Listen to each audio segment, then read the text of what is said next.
There's no doubt that there are concerns about the anti-graft war, and so I spoke to Professor Itse Sagay, the chairman of the Presidential Advisory Committee, to get his views on some of these concerns.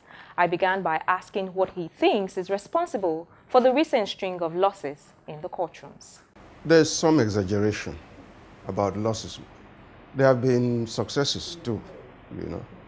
In the petroleum subsidy cases, there are at least 2 successes.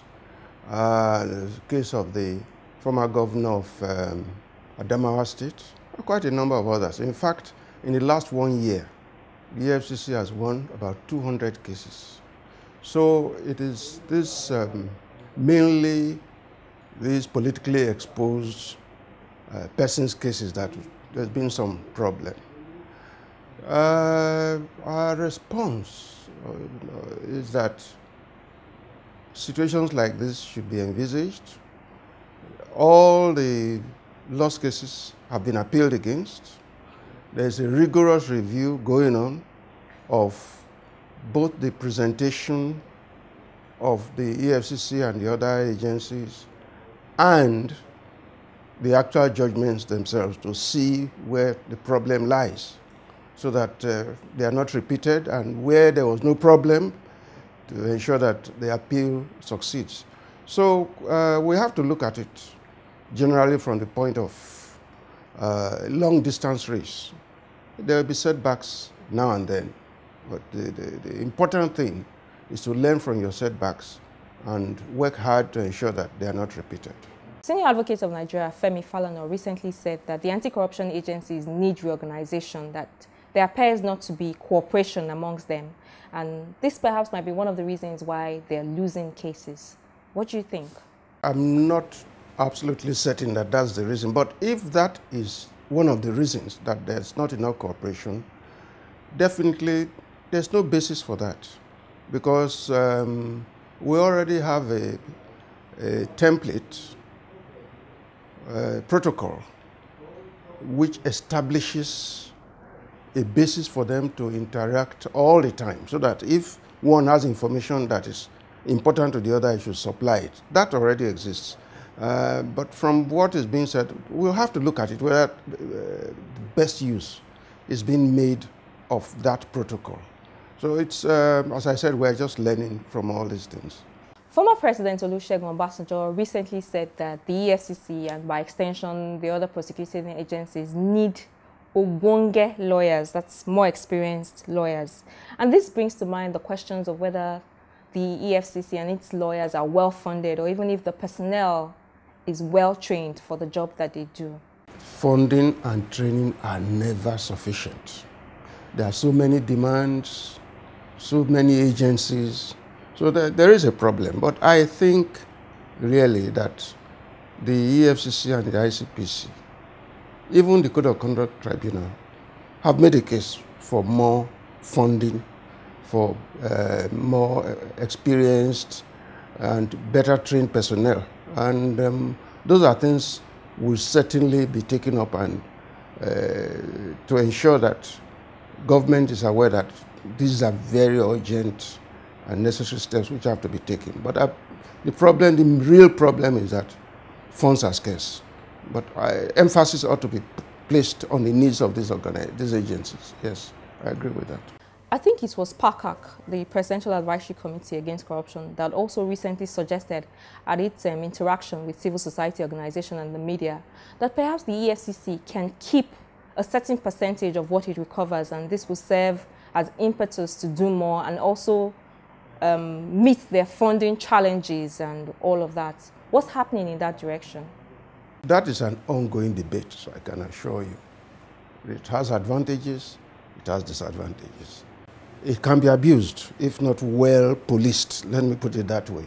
But it's an attractive idea, because in a situation where government is having very, very major fund scarcity, it could be an easier way of funding operations, provided it is strictly controlled. I personally favor some percentage, maybe 5% or so, of any funds recovered by an agency being plowed back in that agency But we have to be very careful that it's not misused, that it's actually plowed back into the operations of that agency rather than going into individual pockets. So in principle, I support it, and we have to work towards that. The whistleblower policy of the government appears to have recorded a lot of successes, especially in the last 1 month. But what Nigerians hear is that monies are recovered, but subsequently we don't hear anything. Does PACAC know where the money is going? What's happening with the money after it's been recovered? Well, I can assure you that the money is safe. What is happening is that there is a specific fund into which this money is paid, and it is being managed by an agency which in effect, I would say, is headed by the Vice President, but operationally by the Minister of Finance. So it's being managed at a very high level in which all the anti-corruption agencies are represented, the DSS is represented, and important agencies which have an input are all represented. So there is transparency, and the management is under strict professional control. Nigerians should have no fear about that. In Lagos, some of us journalists who cover the courts have noticed that if it's not Rotimi Jacobs SAN prosecuting, it's Rotimi Oyedepo. You know, they're the same faces that you see with all these high-profile cases especially, and it kind of suggests that the EFCC does not have enough hands, and perhaps the government is not serious about this anti-corruption fight. Yeah, that's a valid observation. I think far too much work is placed on too few shoulders. It's all about funding again. There is a national prosecution team with about 160 names. And I think what we need is to have enough funds now to brief the individual members of this team who have received training to a certain extent, particularly training in filing charges, and we have a manual for actual prosecution which is available to them. So I think what we need to do now is to make a case for greater funding to enable these people to be engaged, because I think that is a problem right now, that the EFCC does not have enough funds to brief a large number of highly qualified lawyers. When I took Mr. Jacobs up on this issue of the EFCC and its prosecution team, Mr. Jacobs did say that they had had a situation in the past where lawyers were invited, senior lawyers at that, but the EFCC did not have the funds to pay them. And this brought up the issue of whether lawyers can get a certain percentage of monies recovered after they prosecute for the EFCC. Is this a suggestion that you think can work? This is very novel. Personally, I've not thought of it, and this has not been discussed in any official quarters to my knowledge. But it's not a bad idea, provided we know the parameters we're talking about, that no money will be available until money is recovered, because the term is recovery, and money is in government coffers. Then you can begin to talk of a percentage. Otherwise, it's not a bad idea. Let's look at the role of the courts. Do you think that the courts are committed to this anti-corruption war? That's a very difficult question. There's no reason why they should not be committed. The courts are manned by Nigerians who are also experiencing the hardship and adversity which we're all going through.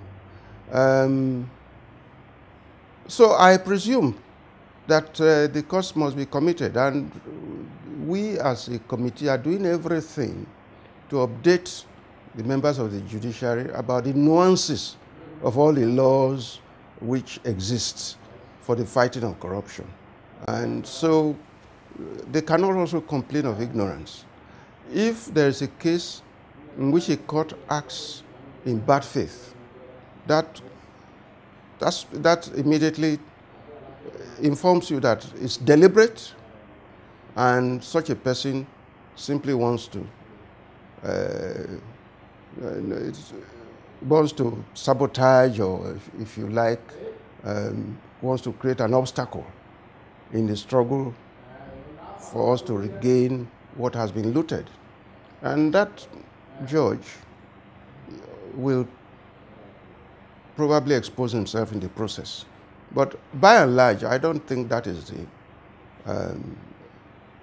conduct or belief or attitude of our judges. I believe they too want justice to be done. I think that is the critical word, that justice to be done to the Nigerian society, that our looted funds will be recovered so that we can begin to enjoy the level of progress and development that we deserve. I think judges are oriented towards the achievement of those goals also.